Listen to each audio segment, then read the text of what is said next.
He's the most polarising figure in local football. The big, blonde, mulleted, tanned and jacked. No alcohol, no caffeine, no skin. He's running his fitness empire and doing a local footy tour around the country along the way. Tom Bolch, the prime train, is in the house with us to recap the weekend that was and to chat a bit about what's happening in his world at the moment. Tommy, thank you so much for jumping onto the pod, mate. Thanks, Tommy. Thank you so much, boys, for having me. I really appreciate it. There's a lot to unpack from the weekend. I can't wait to get into it. There is, mate. There is. Big game, just quietly. Firstly, Adelaide. What's your thoughts on the city that is Adelaide? You've been there a couple of times. It was good to be back. It's good to be back. I don't want to do the Jack Higgins and say it is not the place to go or it's a very boring. Yeah. I do believe that I still have some followers that do live in Adelaide, so I don't want to drive a wedge between myself and them. No. I find Adelaide quite interesting. It is definitely the city of churches, which probably in itself says that there isn't that much going on there. But I do really enjoy the city. It was unfortunate that the weather didn't turn it on for us, though.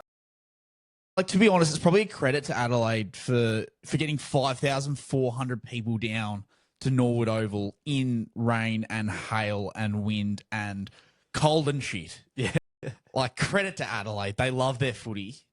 And you could see that over the fence as we were playing, I think. Just the energy, just the crowd. Well, it's got strike bowling, doesn't it? We went bowling. Good. We did go to strike bowling, and that was great. It's like you said, credit to Adelaide for getting 5,000 people down. I think that if it wasn't for the weather, we would have comfortably had 10,000. So pretty exciting for next year, I guess, if we do it all over again, which I do very highly have hopes for as well. Yeah. Let's tuck into the game that was the Div12 Resi's biggest game, State of Origin, at Norwood Oval. What was the experience like for you, Tommy, from the previous year where it was just a local club, Elizabeth, to sort of shaping up on a VFL Oval? Was it good to be back playing on the big grounds?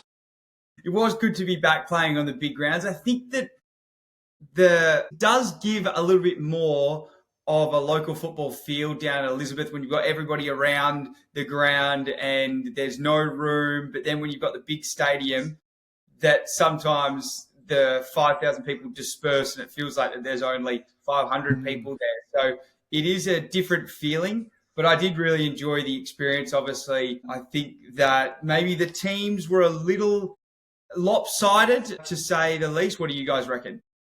Yeah, I think there's a bit of a bone to pick with selection, for sure. I could see your frustration actually out on the ground, mate. Like, you're like, mate, we're getting smashed in the midfield. These teams are cooked. The issue was the midfield because, I mean, it was us three against three All-Australian football players that were superstars in their own right. And the issue that I had, that if we did, for some ridiculous reason, manage to get the clearance, we then had three All-Australian backliners that we were kicking straight to 15 footballers. So, and my 65-year-old old man. So what did you expect us to do when we did get it out of the midfield? It would just go straight back over our own heads. I think that's going to be the number one piece of feedback for next year. Yeah. Let's get a selection table. Let's at least get a draft going. Yeah. I mean, the Mitch Robinson grey area, for him to play on South Australia's team when he had like one season as an under 17-year-old. He's from Tasmania. Played for Carlton, played for Brisbane. Talks about how much he loves Tasmania, and he's ended up on the SA. I think that was maybe one of the biggest selection, just complete and utter. I don't know if you're allowed to swear on this podcast, but it was a stuff up. No, you can swear. It was a stuff up, is what I reckon. It was a stuff up. No, I loved playing against Robbo. Going in, I was I think I was a bit nervous because you sort of see the clips and you know what type of player he is at AFL level, and the fact that he just follows through with his bumps, his tackles. Oh, mate. So I was expecting that going in, and then I don't want to throw shade, but I felt like once I was sort of there standing next to him, he wasn't that scary. But here we go. You sort of build up. I think you sort of build up in your mind what these blokes are going to be like to play against. Can we just touch on the fact that these AFL players, you're talking Hamish Hartlett, Mitch Robinson, so many of them. They was absolutely dominated. But you're coming up against them, and these blokes haven't played proper football outlet in years. Mate, I can't touch them. Couldn't tackle them. Yeah. They're strong as an ox. Like, there has to be sort of a genetic disposition with these AFL players. Like, I don't know. They're just built different. Greg as well. He was a superstar. Even the kicking consultant hasn't played football since 2020. So it's 5 years. I reckon he took the PI double 5 out there. He would have had 25 intercept marks and 67 disposals, I think, and all of them were tops. But he just... Seeing him, like, it's a great point. Seeing him have a good game and play like that after not playing football for so long and just doing coaching. This is Josh Green. Then he went to college punting. Yeah, went to the US and did his punting. But to come back, play his first game in ages and look like he'd be a gun local footballer goes to show like how much talent these AFL players are so naturally talented. They're on a different level. Like, for them to look like they're doing it easy. And Tommy, there was a moment, just touching back on Mitch Robinson, where I saved you. You got the ball, and I'm always in a good position to get a handball received from about 1 metre away, because I like cheap, easy handball receive touches. And I thought, I'm on here. I'll just put myself at the back of the stoppage and get a nice, easy handball out. And Mitch Robinson's about 5 metres, 10 metres behind me with his hands in his pants, which he had in the whole entire game. And just trying to warm up the hands. And then literally 10 metres away, I reckon he was. And you've gone to dish out the handball, and you've just gone, nope. And I heard some footsteps coming behind me from behind me. He's closed that 10-metre gap within a split second, and he just teed it up. I don't understand how someone can... It felt like he was kind of just seeing the game 5 seconds ahead, and he knew exactly.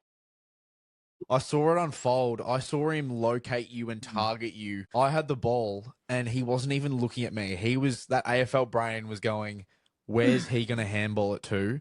And who am I poleaxing? And you were the target, and you had no idea that he was coming behind you. You were screaming for the ball for me, like, well, give me the ball. I'm like, mate, I'm doing you a solid here because Mitch Robinson's about to kill you. The back. Massive, mate, a massive favour. Very, very fortunate, because I might have been doing this podcast from a hospital bed, I reckon, because he was coming up with some serious pace. Mate, to put it lightly, you worked hard on the weekend. You pretty much carried our side to a competitive position. How's the body pulled up, mate? You were running some serious Ks out there. Yeah, I think I did a lot of Ks. I didn't track it, but I was doing a lot of running for sure. I struggled because even after the game, Miles and I think we all just sat down and we go, yeah, it's really difficult going from competitive football to exhibition level football, because you still sort of are in the mindset of like taking it a little bit seriously.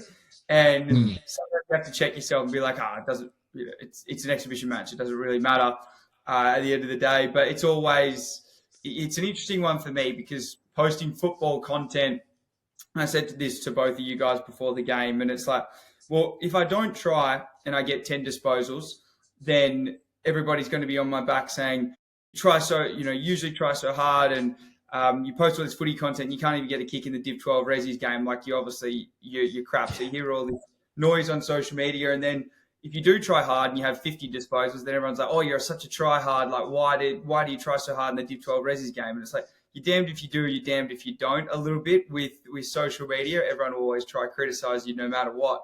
So it's about kind of finding a little bit of a balance of both of them. But at the end of the day, it was a great experience. And I think that the Norwood people were relatively happy with how it all turned out. Getting 5,000 people down to an exhibition match is just fantastic. Yeah. I think you found the sweet spot. You probably would have had around, 40, surely? Yeah, I reckon we probably got around that. I'm with you there, Tom, too. I don't think I had that much of it, but anyway. Yeah, I'm with you there. Like, I sort of had to check myself a couple times throughout the game, and when I was forgetting what it was all about.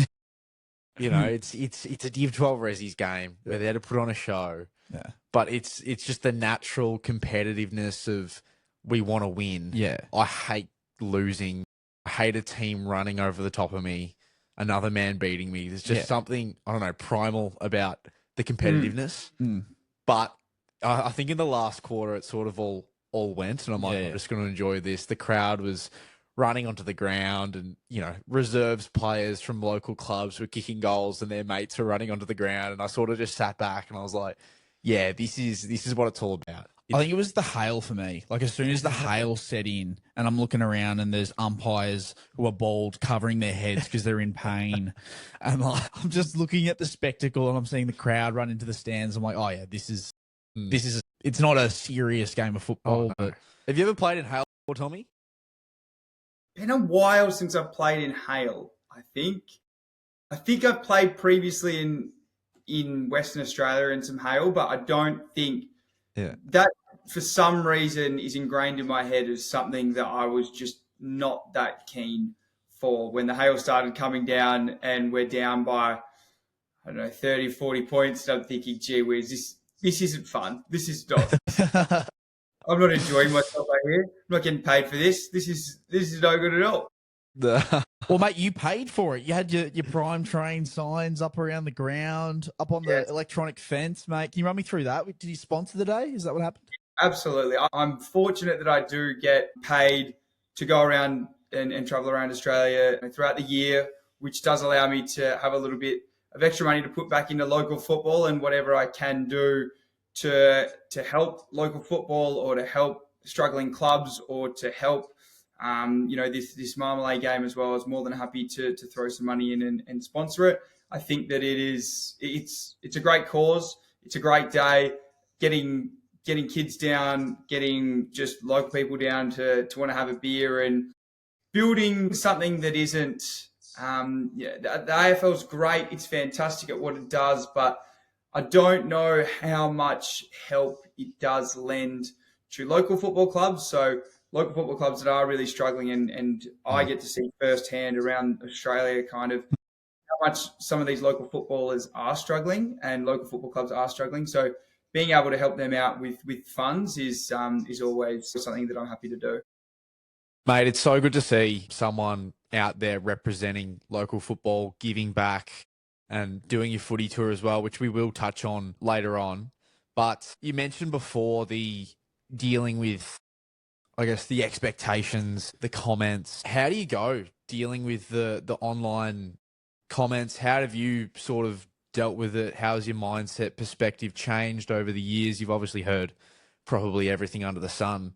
I know there was a comment we were laughing at last week from a welfare officer as well, if you want to touch on that. But how do you go dealing with all of that? It's one of those things, isn't it, that if you worry too much about what people have to say about you, then you will always be unhappy. And it's never been something that I have given too much thought of or too much time to. I mean, I was going through the other day when I first began social media, and one of my first posts or second or third posts, and underneath that post was 10 comments. And all of the comments were from my best friends at the my friendship group, and all of them were like, what a lid, from the neck down, Bolsh, hate this content, please never post again. So this was in 2020 when I first started posting on social media, and I actually did a post about it last night. And it makes you really think that those people that are commenting those things, it was like 300 weeks ago is when it was. So 4 or 5 years ago. And now I'm very fortunate what I do with social media and with the business that I run, that now one of those people that actually commented now works for me full time. So how things come full circle over the years and over time. And my point is that when people are commenting those sort of things after my second or third post, and I had 2 or 3 followers and was getting 3 likes on all of my posts, I could have thrown the towel in and said, I'm sticking my neck out and everybody's going to give me stick for it. But I'm pretty sure I made the decision very early on that no matter what people have to say or what people are going to be saying behind my back, that I'm just going to keep doing what makes me happy and the things that fulfill me. And that's something that I've stayed really steadfast in over the years. That's it, mate. It's such a strong mindset, and probably attributes to a lot of your successes and how you've been able to build your socials over the last few years. I know a lot of people look up to you. But I mean, we saw on the weekend, it's not just online. Like, there was a moment at the end of the game where do you want to touch on it? Where you got dacked essentially. Someone's pulled your pants down while you're taking photos. When shit like that happens in real life, like, do you want to run us through how you felt in that moment? And just before that as well, I remember the siren going, and I looked at Tommy. You almost like rolled your eyes, like, oh, here we go. Your 1,000 kids run to you, like you're the only one they wanted to. Like, obviously they were taking photos with everyone. But says a lot though. It was a massive huddle around you. You were like, I think you said, I hate this. But you put the smiles on and you took the photos. But yeah, then that happened at the end of the game. Yeah, absolutely. It's usually, like, I've never actually had an issue with it ever before. Everybody's always been very respectful and very good. And I'm obviously always happy to take photos with people, but when it becomes too many kids with this kind of like ape mindset that they get, or want to impress their friends sort of thing as well, where they're videoing and then they might do something that's a little bit silly and think that they're going to get away with it. I was taking photos with a few kids after the game, and then it happened once, and I kind of like let it go and had a bit of a laugh about it, because that's the kind of person that I am. I'm pretty understanding, and I would have done the same thing probably at 14 or 15. I was a bit of a shit as well. So like, I totally get the mindset of like being funny and trying to make all your mates laugh. And then it happened a second time. And after the first time that it happened, I was like, okay, like, yeah, have your fun, all good. Like, but don't do that again. And then it happened again. No more than probably 30 seconds later. So I turned around and I chased after the kid that was actually videoing it, not the culprit, not the one that did it. Lucky I didn't get hold of him, because it could have been game over for that little fella. I was visibly like frustrated by the second time that they did it. And I grabbed the guy that was filming, and I just told him, like, that's not okay. Like, don't do that. That's unacceptable. And I was pretty stern with my words as well, because obviously maybe his parents don't do that enough with him at home, so he needs someone else to do it for him. But there comes a time as a kid or even as an adult where if you keep doing those things, eventually there's going to be repercussions for your actions. And if you think that you keep getting away with those things, unfortunately, you're not. And if you do it to the wrong person, God forbid, if you do it when you're 18 or 19 at a nightclub and it's with someone that doesn't take any shit and will actually turn around and bash the fuck out of you. Yeah. God forbid, actually serious happens. I didn't touch him or anything like in a vicious way, but you've got to realize that eventually, that if you keep pushing the boundaries, same on a footy field or same anywhere else, someone's going to turn around one day and whack you, and you're going to be, fuck, I wish someone, initially told me that that's not okay. So I think that was more the message I'm trying to send. There comes a time where someone's going to react, and don't be surprised when they react. Don't go, oh, it wasn't me, or I'm so sorry. Like, you did the thing. Yeah, you're videoing it's just as bad as the culprit. Videoing it and egging him on is just as bad as the culprit. Videoing it and laughing, so you'll be included as a bystander, and you'll get the repercussions as well. That's the tough thing about being in the position you're in, mate. Like, people want to get their cameras out and try and get a moment out of you just for likes. Like, that's the day and age we're in, unfortunately, with kids. And that's their social currency. You cannot get any backlash for reacting that way either. Like, it's almost worse if you just let that behavior go. Like, you have to take a stand at some point, and the kids around and the bystanders around seeing you not accept that, like, that goes a long way, I think, to just setting a standard, which you're right. Like, a lot of these kids probably don't have that standard set in their lives, and it'll be good for them in the future, because you're right. If they do it to the wrong person, they're going to get something a lot worse. But thanks for touching on that, mate. And I wanted to quick. I got plenty of views on TikTok, so they got what they wanted. I think it got over 250K, 300K views on TikTok. So if that's what they wanted, then it's great. They succeeded in what they wanted. They got a reaction out of me, and they did what they wanted. But like I said, it's not something that I really tolerate, and I'm very happy to kind of turn around and say that or act in a way that hopefully puts a stop to that. Yeah, for sure. And I think everyone went into bat for you as well on TikTok. Like, it was honestly stupid for that person to even post it, because it just makes themselves look like an idiot. But mate, before we finish up, I want to chat about your footy tour. Obviously, you're living a very different lifestyle to a lot of people. You're living, and even local footballers out there, you're not just playing for the one club. You're playing for different clubs every week. You did it last year on probably a larger scale, but you're doing it again this year. How's that been this year? How are you finding it? Are you having fun? And what's the best part about traveling to different clubs every week? Yeah, I really enjoy it. It is super rewarding for me, and it's also not only just rewarding for me, it's obviously very rewarding for the clubs, very rewarding for local football. I mean, some of the clubs that I've gone to this year, they pay me a sum of money. This is kind of how it works. They pay me a sum of money, which I pay then to my videographer and editor, and then for the flights and accommodation that gets me to the club. I don't actually make any money out of it. And a lot of people think that I go around collecting 10 or 15K fat stacks. It's nothing like that amount of money. If I was getting paid that amount of money, I'd be very happy. But not a footballer, probably. So I get paid a sum of money which covers my expenses and cover my videographer, editor, flights and accom, and then kind of go and play some footy. And what the clubs get out of it is incredible. They get 50 to 100K worth of profit out of the day from bar sales, gate sales, team sales, and all these other types of things, which end up being super successful for the club. And then hopefully they get a win out of it as well. That's always the idea, to get the 4 points and have a bit of a fun evening after and stick around for a little bit. Everyone has a beer and everyone's generally pretty happy with how it all went. So bringing back money into local football, like just that one day of making that amount of profit can set a club up for the next 2 or 3 years if they really need it to, if they're spending their money, and it can be just massive successes for the club. And every club we've gone to this year, it's been incredibly positive. Is that really the money they're pulling in for a game of football with you? 50 to 100K? Yeah. Insane numbers. Yeah, absolutely. If you think about just from like gate sales, right? If you make everybody pay $20 just to get in, then you're making a good amount of money just on the gate, aren't you? So if you've got $20 just to get in, and let's say you only get 2,000 down, that's 40 grand right there straight away. Yeah.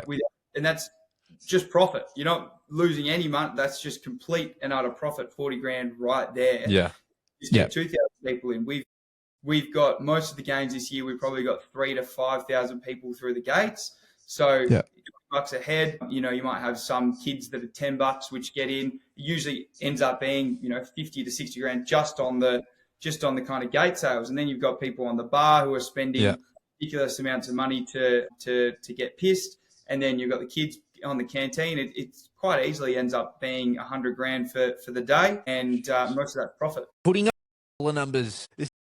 He used to today when I remember we played against him, Crib Point v Hastings. It was your debut, wasn't it? I think it was my debut. Against him. We played against him, and the same thing. It was a massive marketing, ploy. Fev's playing the gate numbers. He wasn't performing that great though. No, he'd blown up. But it's crazy to see, a social creator and a non-ex-AFL player pull in these numbers. It's pretty awesome. And are you still having fun? How's footy been for you lately? How's the relationship with football? Obviously, it's a lot and the pressure. It's for us, we play footy to really enjoy it. Obviously, we go down, we play with our mates, and it's hard to fathom. Like we've dabbled in football content, we still do, but it's not to the extent of what yours is, and making it more of a job. Like how's that for you? Yeah, I think that the level of football content that I've produced over the last 4 years has been pretty constant and has been met with a lot of love, but overall probably a lot of backlash as well. And I'm really happy to, again, cop that on the chin. As I said before, I really enjoy what I do, but it does come to a time, and I think that for me now, my business is Prime Train, and I think that a lot of people forget that Prime Train is not just a nickname that I've given myself. It's actually it's the name of my training business. And I think that for me, the growth that has had over the past 6 to 12 months has really given me the opportunity to not have to play football every single week just to keep my brand alive.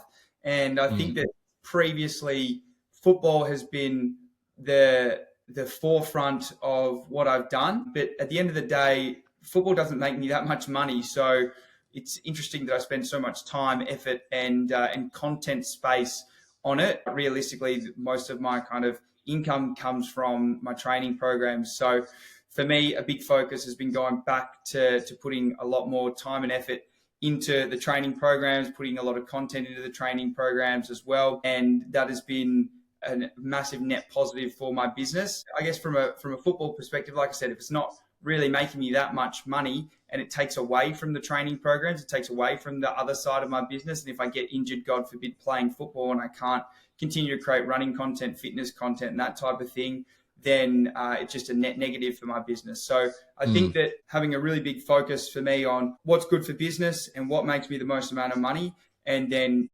giving more time to that, to that kind of child, then that's how things just eventuate.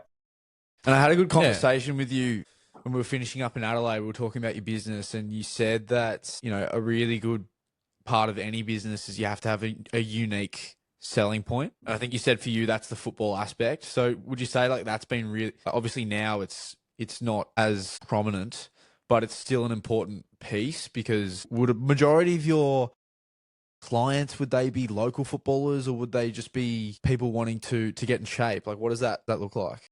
Yeah, it's an interesting balance a lot of the time. And I think that your USP, so unique selling point for me, has been football and fitness, or fitness and then kind of football, I guess. And a lot of people do, a big majority of my clients will generally be people that want to lose weight or people that want to put on muscle, but then they also play football. So what better trainer to come to than myself, who understands both fitness and how to balance kind of Tuesday night, Thursday night training, Saturday football games, while also trying to lose weight, but also trying to perform at a really high level, or trying to get into, try to build some muscle as well when you've got all of those things, or how to get off the piss and get off the vapes and how to get off all of that type of stuff when you're in a football culture environment. How do you deal with the peer pressure?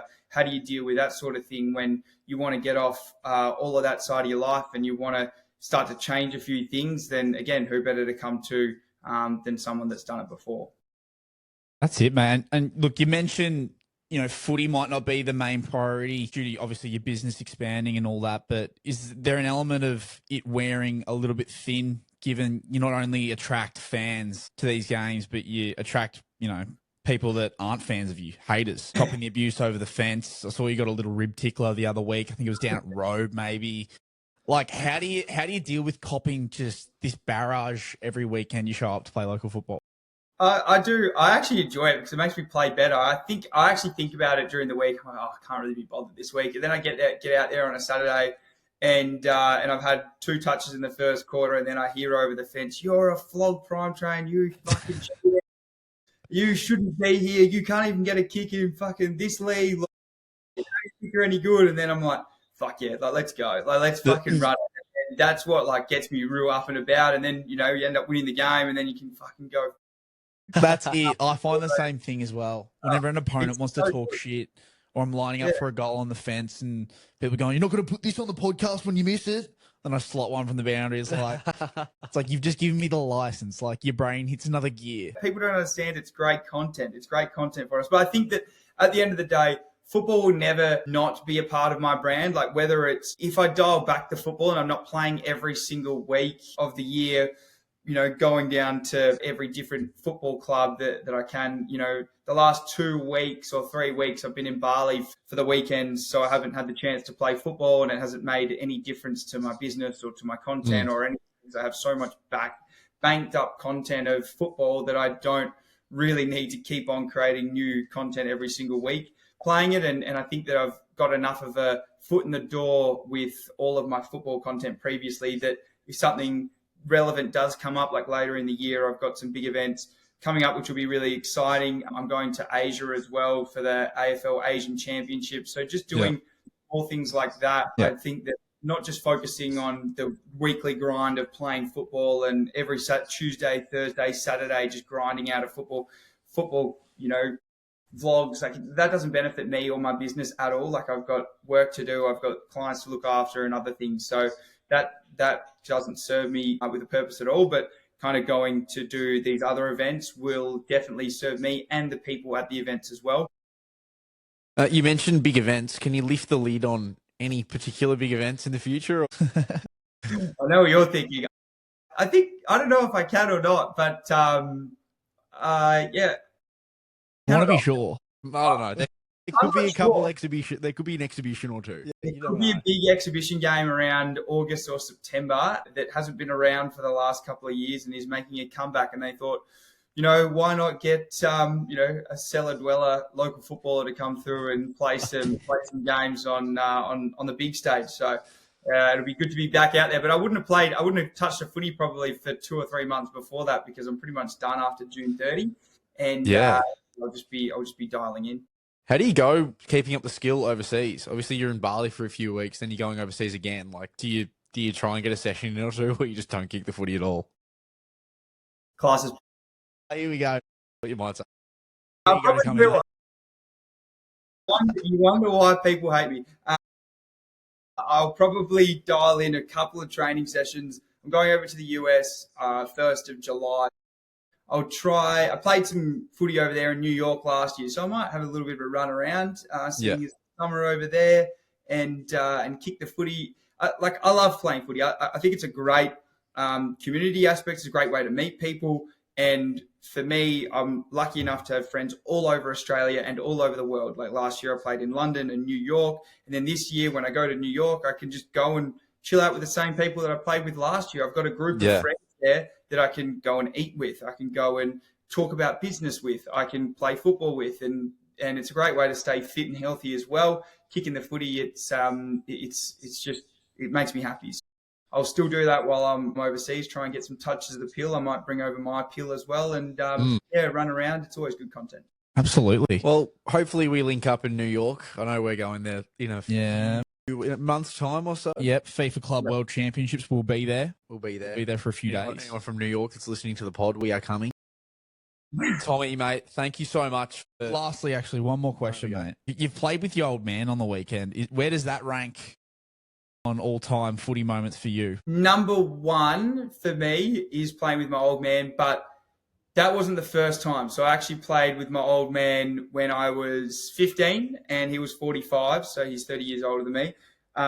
Played with him when I was 15 and that was probably the number one best memory that I've ever got, playing senior football with my old man. And we actually played a season together when I was 15, he was 45, and he went through the whole season, as did I, and we wanted to win a flag together, and we went through the whole year, played in the grand final. We got done by 2 points. Unfortunately, lost the grand final that year. But then I come back next year, so I was 16, he was 46. We said, we might as well give it a go again. I was in Perth, and I was flying back for some games to Queensland to qualify throughout the year, and then ended up playing the finals with my old man, and then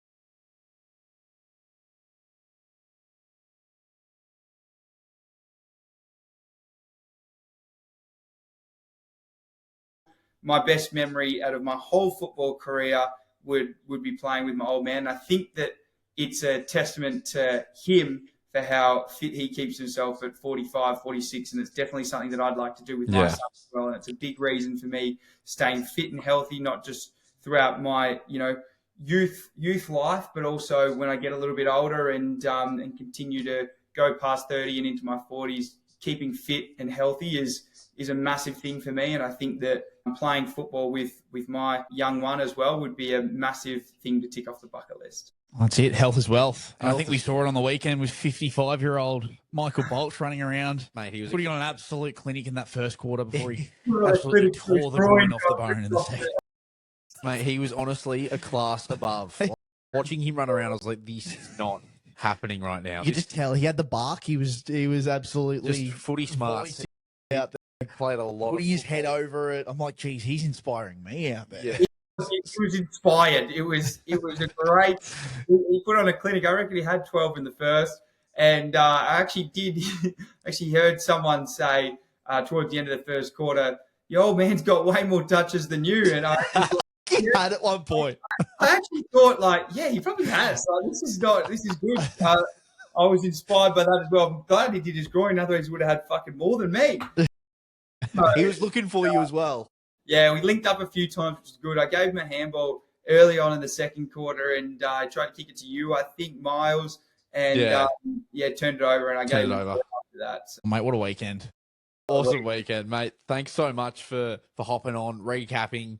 It's always a pleasure chatting with you, mate, and you're doing some great things for local footy, local sport. You just keep being you, mate.